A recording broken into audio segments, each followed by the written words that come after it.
Assalamualaikum warahmatullahi wabarakatuh. Kembali lagi bersama saya di channel Perisai Nusantara TV.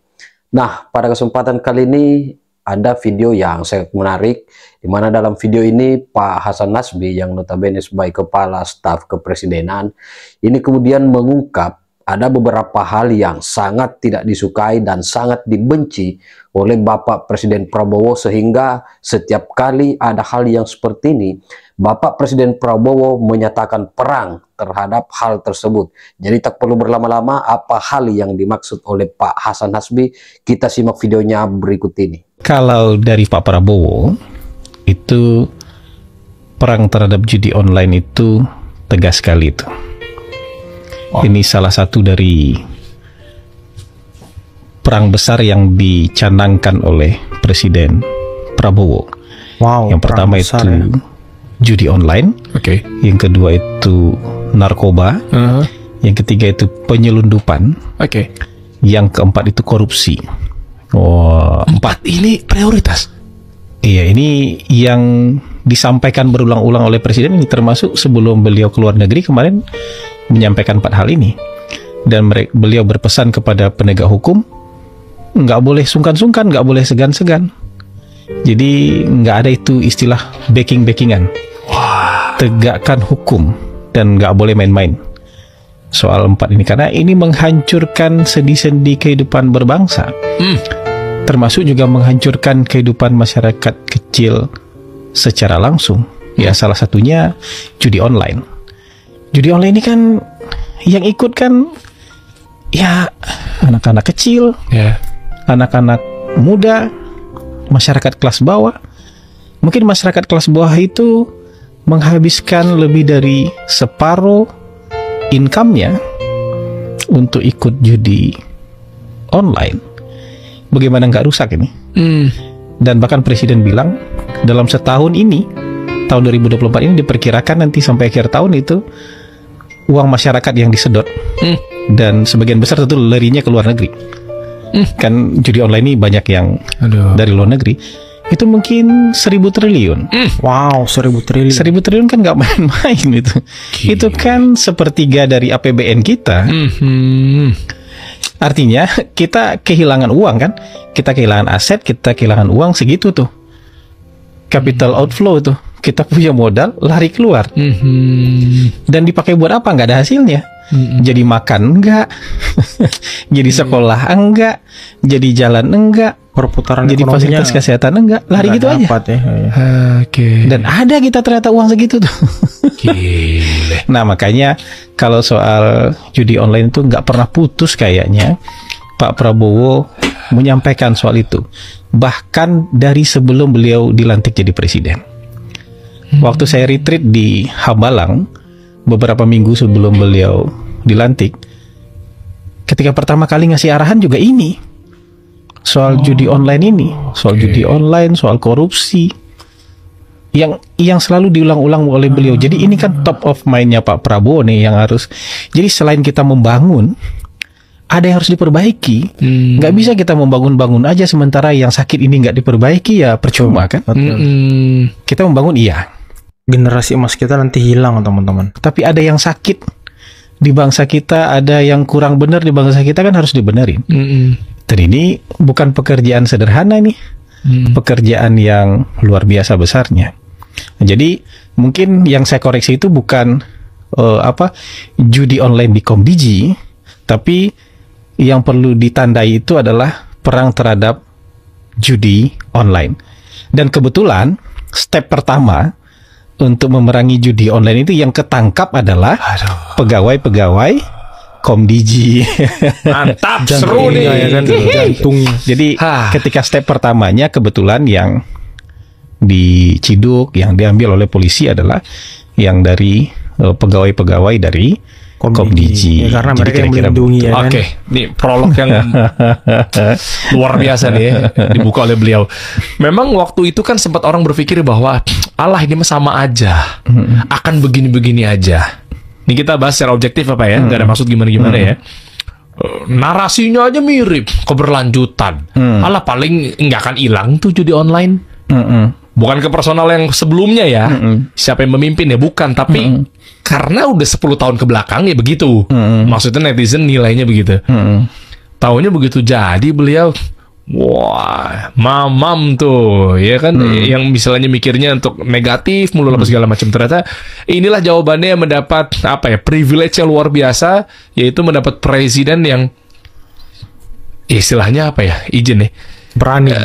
duit juga udah nggak butuh-butuh amat gitu ya, iya kan, kekuatan juga punya gitu, Ya memang tulus ya kan. militer beliau dan seterusnya gitu, jadi iya, nggak heran sih ketika beliau sikat sana, sikat sini, nggak ada butuh Nggak ada dicawe-cawein orang. Nah, tapi ada artinya beban. gini, Pak Kepala, melihat dari fokus beliau yang 4 pilar tadi ya, judi online, korupsi, penyelundupan, narkoba, ini kan akhirnya netizen mengarah kepada Kominfo yang kemarin.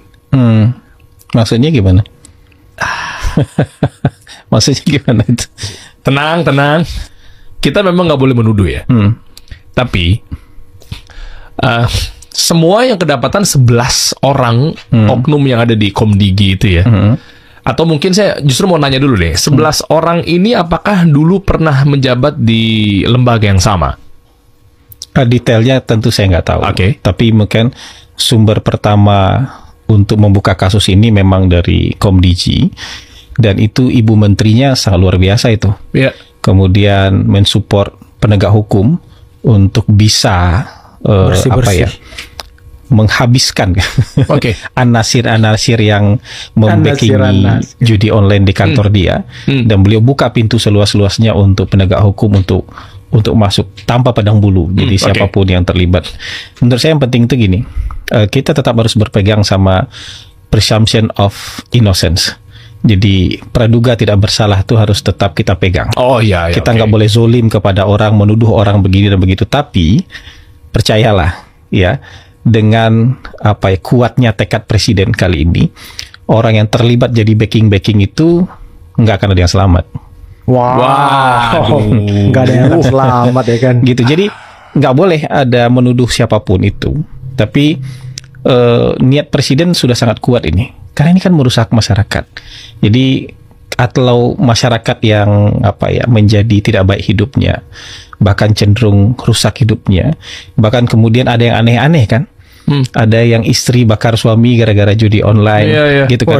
Ada mungkin orang yang melakukan tindakan-tindakan yang akhirnya berakibat kepada kekerasan lah, berakibat kepada hal-hal yang tidak baik gara-gara sudah terlilit kesulitan akibat judi online.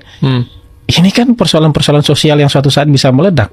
Makanya nggak boleh ditunda-tunda dan nggak boleh main-main. Tadi kalau soal keberlanjutan, yang dilanjutkan itu dasar-dasar yang baik harus dilanjutkan dong. Karena itu pemerintah itu mau suka nggak suka, kalau nggak keberlanjutan nggak jalan ini pemerintahan kita. Kita kan nggak menganut reverse policy, kebijakan sebaliknya. Kalau negara seperti Amerika itu, begitu Partai Demokrat menang, dia batalkan kan kebijakan Partai Republik sebelumnya. Begitu aja terus. Reverse policy aja terus. Tapi kita enggak. Tapi yang kurang baik hari ini harus diperbaiki. Kan di setiap pemerintahan pasti ada yang belum sempurna kan? Belum maksimal, belum optimal, masih kurang baik, ya itu harus diperbaiki. Nah sekarang ada kesempatan nih untuk kemudian apa ya, mengakselerasi hal-hal yang kemarin belum optimal, hari ini diakselerasi. Dan menurut saya Presiden Prabowo punya tekad yang sangat kuat nih. Kalau untuk yang terkait dengan kehidupan rakyat banyak ini, beliau susah nih kompromi nih. Yang nyusah-nyusahin masyarakat nih susah nih Pak Prabowo kompromi. Ada yang bilang kan beliau ini kan ya apa ya, ini kita ngomong dari netizen ya. Ada yang gayanya negara ini dibawa, kelihatan cerminannya orang ini adalah Amerika banget. Ada yang Cina banget. Tapi memang kalau saya baca dari Pak Prabowo itu kan paling banyak kata-kata nasionalis banget. Nasionalis banget ya, setuju ya? Nah, kayak begitu-begitu tuh, makanya jadi jangan harap Anda bisa ngeles dan ada kompromi ya. Ada cerita waktu menjelang debat, ini cerita 10 tahun silam ya, jadi debat Pilpres 2014 antara Pak Prabowo Hatta lawan Pak Jokowi JK. 2 minggu sekali itu kita survei, diantaranya ada tentang aspek kepemimpinan.